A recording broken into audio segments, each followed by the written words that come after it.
You don't have to fix everyone's emotions. You're not their punching bag, and you shouldn't feel anxious every time somebody gets upset. I'm making this video because something's been on my mind. A lot of you are dealing with people who dump their emotions on you and you don't know what to do with them, but that ends today. I spent years teaching people how to stay calm in the face of anger, upset, and intense emotions. Not just manage it, but master it in under 90 seconds. So if you want that skill, stick around, because here's what changes everything. The first thing to realize is that when people are upset and emotional, you're not responsible for absorbing their emotional baggage. Their anger, their frustration, their volatility, it belongs to them. It's happening inside their brain, not yours, and it's not because of you. When somebody emotionally invalidates you, like they attack you or dismiss you or minimize what you're feeling, they're rejecting your reality, and you don't have to accept it. Stay with me, because what I'm about to show you works in 90 seconds, and it has nothing to do with what you say. It has everything to do with what you do first. So, rule number 1, regulate yourself before you respond. Control is the foundation. Without it, no technique works. Because when we're triggered, our amygdala fires off, it sets up the hypothalamus, pituitary adrenal axis, and we lose the ability to think and control. The prefrontal cortex goes offline, childhood reactive behaviors take over, and we're screwed. Just remember, you're never going to rise to the level of your knowledge. You're only going to fall to the level of your competency. And if you haven't practiced and trained in how to respond to intense emotion, you're going to fall back to what you know, which is what you learned in childhood. That's why when we see 40-year-olds acting crazy, we say they're acting like 6-year-olds, because in that moment they are 6 years old. So control is a trained response, not a personality trait. So we've all heard about fight or flight, but it's not just about physical danger. There are parts of our brain, particularly the amygdala, that cannot distinguish between a social threat and a physical threat. It fires off in micro moments on anything. A dismissive comment, being talked over, condescension, being disrespected, being treated as if you're invisible. Their hijack is driving their behavior, and you are the nearest target, not the cause of it. But the problem is the moment your amygdala fires, your prefrontal cortex loses capacity for calm, and it loses the capacity for the proper response. So trying to logic someone out of an emotional state only makes it worse. The activated brain cannot process indirect language, explanations, rationality, logic, nothing. Certainly can't understand your perspective. So if you're realizing that everything you were taught about listening in conflict is actually making things worse, you're right. I put together a free guide called Why Traditional Listening Fails that breaks down the 5 mistakes most people make when someone's upset and what the neuroscience says to do instead. It's completely free. The link's in the description. Here's where it gets interesting. There's a reason breath works as a de-escalation tool that has nothing to do with mindfulness. It's pure brain science. Let me show you. Breath creates distance between what they say and how you respond. The emotions have roughly a 90-second half-life. What that means is the neurochemicals that are creating an emotion last for about 90 seconds. And if you breathe, you activate a part of the vagal system, which is part of our central nervous system, and it interrupts the cycle before it can become reactive. It lets your prefrontal cortex come back online before you speak. So when you engage in a simple little breathing exercise, you're telling your body, it's okay, I'm calm, I'm safe. And breathing exercises are really simple. I've showed it many times before. 2 breaths in, 1 breath out. Inhale, inhale, long exhale through the mouth. Try it yourself. Inhale through your nose. Inhale through your nose. Takes 3 seconds. Notice how calm you feel. It's amazing how you work. So that's your first step.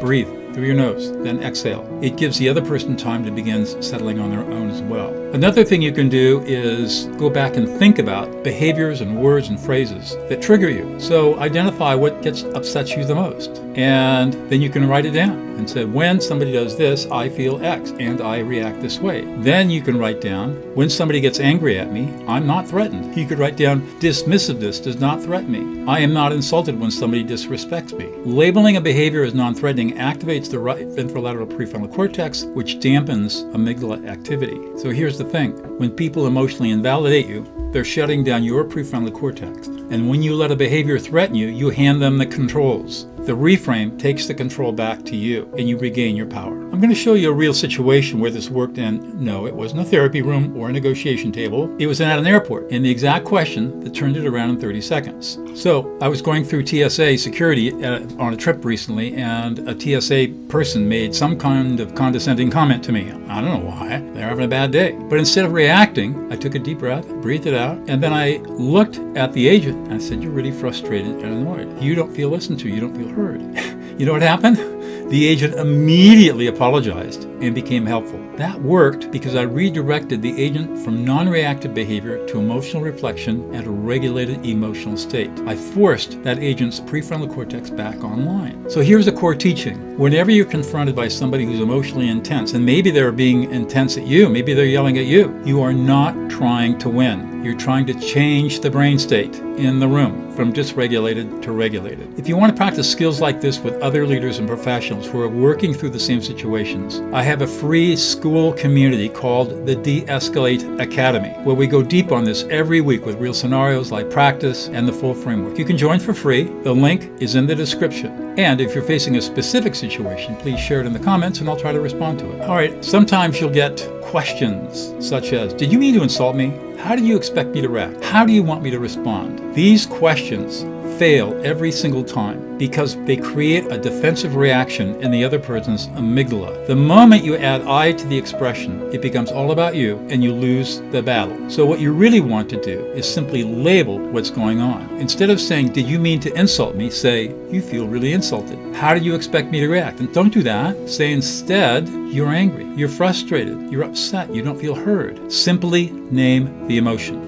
That's all you have to do. You feel. 2 simple words. It works every single time. We're almost done, but I wanted to leave you with 3 rules that hold all of this together because knowing one technique is not the same as having a system. Here's the system. Number 1, regulate first. Amygdala management is the prerequisite for everything else. The fastest way to do that is to just breathe. 2 inhales, 1 exhale. Then use declarative you statements. You feel frustrated. You feel dismissed. Don't use I statements. Don't use passive aggression. Do not ask questions. Passive aggressive language is an unconscious self-protection mechanism. It's soothing your anxiety, but not the relationship. We know from fMRI studies that direct affect labeling actually reduces amygdala reactivity. So connection is the key of accurate affect labeling. When you name what somebody feels, they feel seen, they feel calm, they feel validated, and you shift a hostile brain to a cooperative one in less than 90 seconds. So control yourself first. Breathing buys time. Name the emotions redirects the behavior better than reactions. Emotions drive behavior, not logic. When you stop trying to reason with someone, stop trying to persuade someone, stop using facts and logic to get them out of their emotional state, and you start naming the emotions instead, the brain calms in 90 seconds or less. Now, I don't want you to take my word for it. Go out and try it. Experiment. See if it works for you. If you want the complete system and not just one video's worth, I put together a free masterclass called How to Stop Any Fight in 90 Seconds. It walks you through the full de-escalation framework, the exact phrases to use, and how to apply this, whether you're dealing with a difficult team member, a tense conversation, or someone who comes at you out of nowhere. The link is in the description. It's completely free. And if you're a leader or an executive or a professional dealing with a specific conflict situation and you've got chaos or strong emotions or difficult conversations that you haven't been able to crack, I do one-on-one strategy calls. You can book a call in the link in the description. We'll look at exactly what's happening and map out what to do. So subscribe if you want more of this, and thanks for watching. We'll see you in the next video.